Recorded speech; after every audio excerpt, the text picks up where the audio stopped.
जय हिंद मित्रों। चलिए आज की क्लास की शुरुआत करते हैं। दोस्तों ये क्लास प्रॉपर आगे आने वाली सभी कॉम्पिटिटिव एग्जाम के लिए है और मैं पीछे का कई क्लास करवा चुका हूं। आप लोग उस क्लास को भी जाकर देखें। आप निश्चिंत होकर क्लास को ले और एमटीएस का नोटिफिकेशन आ चुका है। आप लोग एमटीएस का भी फॉर्म भर दीजिएगा। तो चलिए दोस्तों आज की क्लास की शुरुआत करते हैं। अगर चैनल पर पहली बार आए हैं तो कृपया चैनल को लाइक सब्सक्राइब एंड शेयर जरूर कर दें।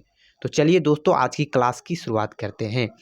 आज हम लोगों को पढ़ना है पीजेंट्स मूवमेंट, मॉडर्न हिस्ट्री, यानी किसानों के द्वारा कौन कौन सी आंदोलन, मुख्य आंदोलन आधुनिक इतिहास में हुई है। मॉडर्न पीरियड में, मॉडर्न हिस्ट्री में उस रिवोल्ट को एक एक करके, एक एक विद्रोह को पढ़ना है। दोस्तों ये एग्जाम में 1 मार्क्स का या 2 मार्क्स का एग्जाम में पूछा जाता है, इसीलिए मैं ये लेकर आया हूँ।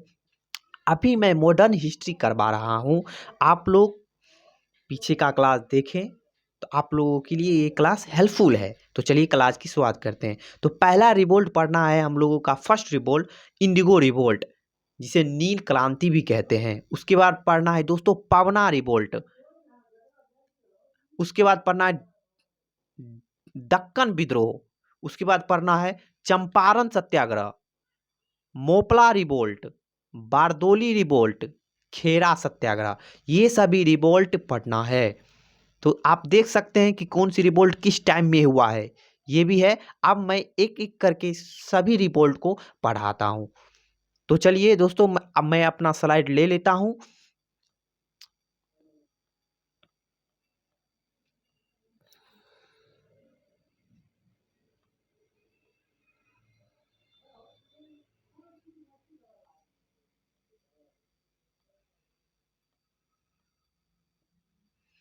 तो अपना फर्स्ट विद्रोह, अपना स्लाइड आ चुका है और फर्स्ट विद्रोह पढ़ना है दक्कन विद्रोह। दोस्तों एक एक करके सभी रिवोल्ट में पढ़ा दूंगा।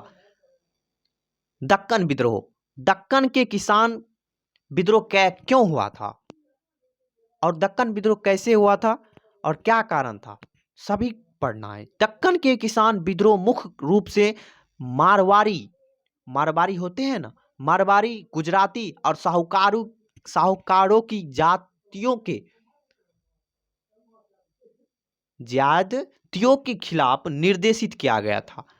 तो ये किसके खिलाफ था दोस्तों? ये विद्रोह मारवाड़ी और गुजराती के खिलाफ था।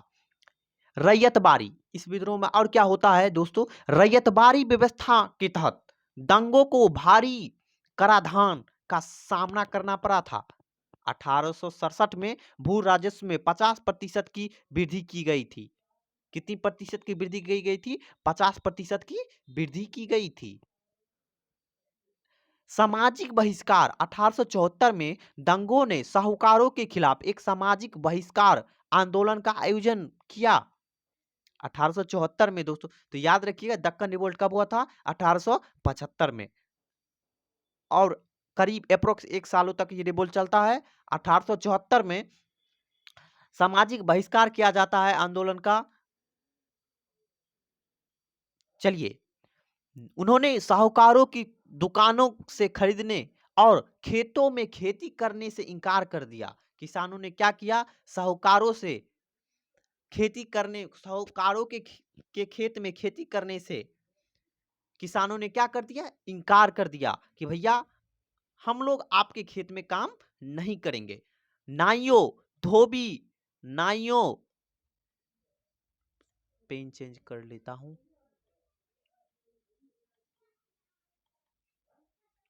नाइयों, धोबी, थानेदार उनकी सेवा करने से इनकार कर दिए। सरकार ने आंदोलन को दबाने में सफल रही। सरकार ने आंदोलन को दोस्तों दबा दिया और सुलह के उपाय के रूप में दक्कन कृषक राहत अधिनियम, इसी विद्रोह को देखते हुए 1879 में आता है एक एक्ट, अधिनियम आता है, जिसमें किसानों को क्या दी जाती है? सहूलियत दी जाती है, जो इस विद्रोह में मांग किया गया था।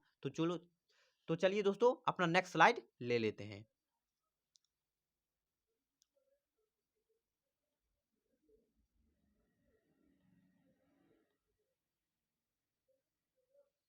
तो अपना नेक्स्ट स्लाइड आ चुका है। अब पढ़ना है बारदोली सत्याग्रह।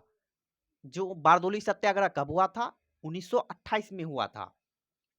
ब्रिटिश सरकार द्वारा ब्रिटिश सरकार द्वारा गुजरात के बारदोली जिले में, बारदोली क्या है? एक जिला है गुजरात के, भू राजस्व में 30% की वृद्धि के कारण जो टैक्स है दोस्तों, उसमें कितनी प्रतिशत की वृद्धि कर दी गई? 30% की वृद्धि कर दी गई के कारण सरदार वल्लभ भाई पटेल के बारदोली किसान द्वारा एक और राजस्व अभियान का आयोजन किया गया। तो बारदोली सत्याग्रह किसके द्वारा लीड किया जा रहा था? सरदार वल्लभ भाई पटेल के द्वारा लीड किया जा रहा था। तो ऐसे आप लोग याद रखेंगे, जिसमें और राजस्व अभियान का आयोजन किया गया था। बारदोली में एक महिला ने वल्लभ भाई पटेल को सरदार की उपाधि दी थी। सरदार वल्लभ भाई पटेल को सरदार की उपाधि किसने दी थी? तो एक महिला ने दी थी। कब दी थी? तो बारदोली सत्याग्रह में दी थी। तो ऐसे याद रखेंगे। बड़े पैमानों पर मवेशियों, जमीन की कुर्की द्वारा आयोजन को दबाने के लिए अंग्रेजों के असफल प्रयास के परिणाम स्वरूप एक जांच समिति की नियुक्ति की गई। उसके बाद जांच समिति बैठती है कि किसानों की मांग सही है या गलत है। उसके बाद जांच बैठती है। उसके बाद देखिए, जांच इस निष्कर्ष पर पहुंची कि वृद्धि अनुचित है, यानी कि 30% जो टैक्स बढ़ा दिया गया, यानी भू राजस्व बढ़ा दिया गया, यह गलत है। समिति ने यह निर्णय लेती है, जो जांच कमेटी बैठी थी। वृद्धि को घटाकर कितना कर दिया गया? 6.03% कर दिया गया। जो 30% था उसे 6.03% कर दिया गया। तो चलिए दोस्तों, अपना नेक्स्ट स्लाइड ले लेते हैं।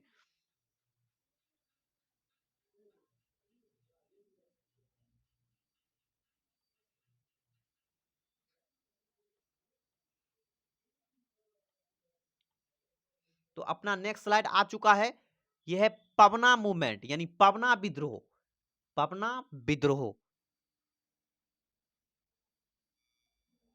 पवना विद्रोह पूर्वी बंगाल के बड़े हिस्सों में जमींदारों ने जबरदस्ती लगान और भूमि कर वसूल किया। तो जमींदार जो थे, किसानों से जबरदस्ती लगान और भूमि कर वसूल करते थे दोस्तों, जो अक्सर गरीब किसानों के लिए बढ़ाया जाता था। ये गरीब किसानों के लिए था कि टैक्स जबरदस्ती ले लो, भूमि पर कर वसूल करो। 1859 में अधिनियम एक्ट के तहत किसानों को अधिभोग अधिकार प्राप्त करने से रोका गया। तो अधिभोग अधिकार जो थे, वो अधिनियम एक्ट से क्या किया गया? रोका गया। मई 1873 में पटना, पूर्वी बंगाल के पवना जिले के यूसुफ शाही परगना में एक कृषि लिंग का गठन किया गया। तो आप लोग याद रखेंगे, कृषि लिंग की स्थापना जो है 1873 में किया गया, पटना में। उस समय पटना, बिहार, बंगाल, उड़ीसा एक ही था।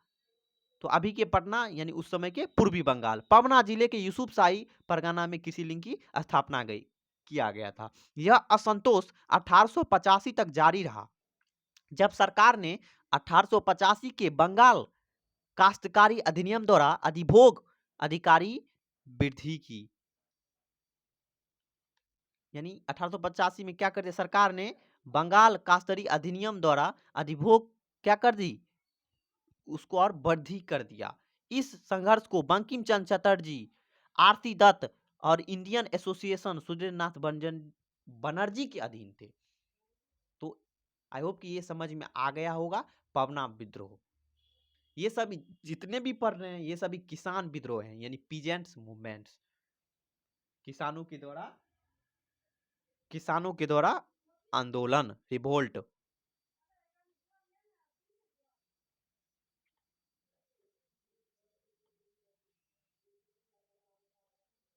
तो अपना नेक्स्ट स्लाइड आ चुका है दोस्तों, पवना विद्रोह।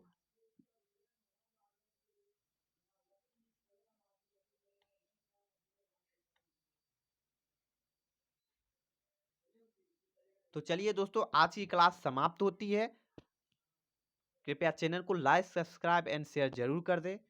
ये क्लास आप लोगों के लिए हेल्पफुल है तो लाइक ज़रूर कर दें। तो चलिए दोस्तों, अब हम लोग नेक्स्ट क्लास में मिलेंगे। जय हिंद, जय भारत।